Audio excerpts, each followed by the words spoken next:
Welcome back to the Country Minute Podcast. As always, I'm your host, James Shotwell, and this week is an episode I've been waiting to share for literally over a month at this point. We recently got back from Eau Claire, Wisconsin, one of our favorite cities in America, attending Country Jam USA, and if you ever get the chance, you have to do it. But on day 2, we got to sit down with one of my favorite modern country artists, a man with a ton of hits under his belt, who is still very much going strong with more ahead, not to mention several businesses outside of country music, all of which we talk about in this episode. I'm referring to the one and only Dylan Scott. That's right, Dylan Scott. If you don't know his name, you definitely know his music. There are songs that you just can't escape in his catalog. I was so excited to sit down with him because he's a guy who kind of inspires me. He's understood how to navigate this thing called country music in a way no other artist seems to right now, and I wanted to get to the understanding of why and what's next for him. Now, I don't know if he tells us everything I wanted to know, but we definitely have a great conversation, and I'm looking forward to catching him on his fall headlining tour, which includes support from none other than Zach John King, one of our favorite artists of the year. This is going to be one of your favorite episodes of the year. It's definitely one of mine. Sit back, relax, and enjoy this conversation with Dylan Scott. Country Jam USA, we're finally getting a chance to sit down with the one and only Dylan Scott. How are you doing today?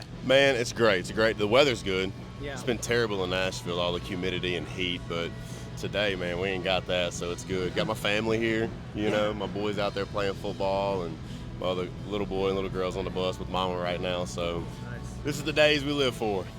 Amen to that. We travel as a married couple. I was actually going to ask you about that. It feels like you're living the dream. Has it always been a priority to get like this point where the whole family comes along? 100%. You know, I mean, I've been with my wife since I was 15 years old, so this was what I dreamed about the whole time, you know, traveling the country and getting to bring her along, and then obviously now the kids. So this is our first year to really be able to do that, you know, 2 buses and whatnot. And so it's just, I don't know, it's a good feeling.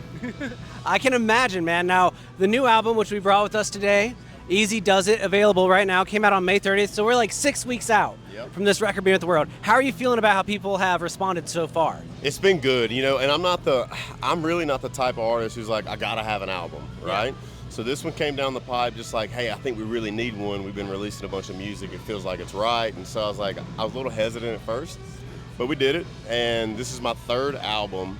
And it's done the best so far. It just goes to show, like, man, the fans are growing. Everything seems to be clicking. They seem to be digging it a lot, which is really good. So I'm really excited about the reaction I've gotten so far. Now, what I love about you is I feel like you're a very intentional man. You seem like you have a lot going on. I want to get to that in a second. But I always am curious, when it comes to a Dylan Scott album, does it start with an idea? Does it start with a song, or is it like I want a song where I'm gonna do the letters? So I'm gonna do like Country Till I Die. I want a song where we spell it out. How are you building records? So that's kind of back what I was just saying. I mean, my mind's really not on the record. It's not on the album. It's on the song, right? Okay. I just think right now releasing great music, a song at a time, just building it every, you know, month and a half, 2 months, release another one. For me, anyways, it's really working. So when it comes to an album, everybody talks about, oh, what order are you going to put the songs in? What are we going to call the album? Is there a theme behind the album? It's like, nah, it's just the same old what I've always done. Just good songs, in my opinion, and, you know, let's just put them on there and see what people like. And speaking of putting it on there, you're wearing a suit in, say a crick, a holler. I don't know how you want to say it today. Yeah, pretty much a holler down in a stream. So is this your idea? Are you like, do you have this vision, or how's this come together? Was not my vision. Okay. So the ladies at my management group called me up and said, we got this idea for Easy Does It. Because we knew the album was going to be called Easy Does It. All right. They said, what if it's just you in a suit? Because, like, you don't ever wear a suit. So dress up a little bit, take the ball cap off because you got hair, and fix the hair. But the suit's like all messy and undone, like you're just after a, you know, just chilling out. Easy Does It, right? And so I told him, I said, I don't really know if this is a good idea. It's kind of off-brand a little bit, but it's like, you just got to trust us. And so I'll tell you the story. I trusted him. I went and did it, shot a bunch of other photos that day, and I went home to my wife after I got the link to all the photos that day. I said, babe, she knew nothing about the suit.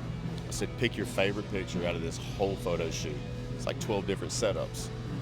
She came back to me a few hours later. She goes, this is my favorite picture of you in the suit. I said, you gotta be kidding me. Gotta be kidding me. So the ladies in the management group, they were right. My wife was right. And I'm not gonna sit here and argue with a woman. Yeah. Because they're usually always right. Fair enough. So my buddies don't get it, but I said, hey, why would you be looking at a picture of me anyway, you know? So Yeah. I love that. I love that answer. Oh my gosh. Dylan Scott, I want to ask you this question. You're somebody I always talk about when people ask me who's an inspiration, and I say it's because you figured out how to diversify.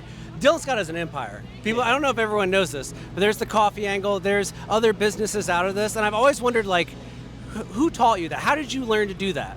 I don't know. I mean, my dad worked in construction his whole life, so I didn't get it there. I mean, I think once I just got in the music business, around a lot of other guys and other people I see successful, it just fired me up. It's like, dang, people's doing this and doing that, and I don't know, I just love the entrepreneurship, you know? And so during COVID, started a trash business back in Louisiana with a buddy of mine, and never in a million years thought it would grow to what it is today. But I mean, hey, we're over 12,000 residents in the area, commercial front load dumpsters, roll off dumpsters. Like, it's a massive, massive operation down there. And then my little brother, he's big into coffee and he plays guitar for me. So I just wanted to do something with him to where he could tell people not just, oh, I play guitar for my big brother. It's like, no, I own a coffee shop, you know? So I started that with him, and I know nothing about coffee.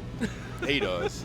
But I don't know, man, there's just so much to life, and don't get me wrong, I love what I do. Music's awesome, but let's do other stuff. Let's have fun.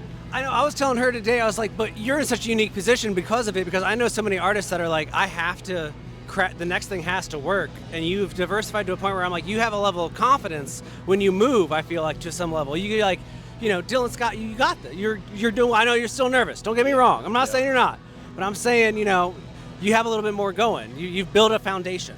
Yeah, and I think so many people have so many great ideas for businesses in the world, but you'll talk yourself out of it. You know what I'm saying? So I just don't let myself talk myself out of it. You know, it's like, hey, we're gonna go for it.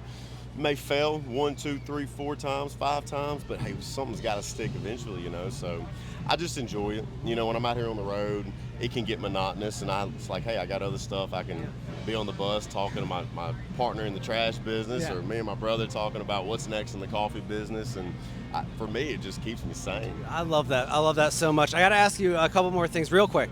So we're on the third record.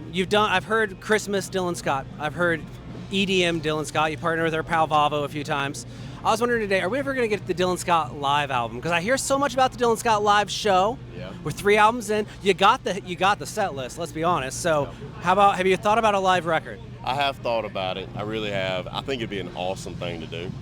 There's a lot of things I'd love to do. I'd love to take all the older country covers that I grew up listening to and do a remake of those, you know, whatever that is. I'd love to do an acoustic album, you know, but I love the live album too, man. I think that'd be awesome to do. Do you have a venue that you think in your head, like if I were to do one, this is where we would probably record it? Oh, man. I mean, look, this isn't the biggest venue in the world as far as capacity-wise, people-wise, but in my mind, like, once I play this venue, there's no other venue that can top it. Okay. For whatever reason it is, I don't know, but Madison Square Garden. All right. Don't know what it is.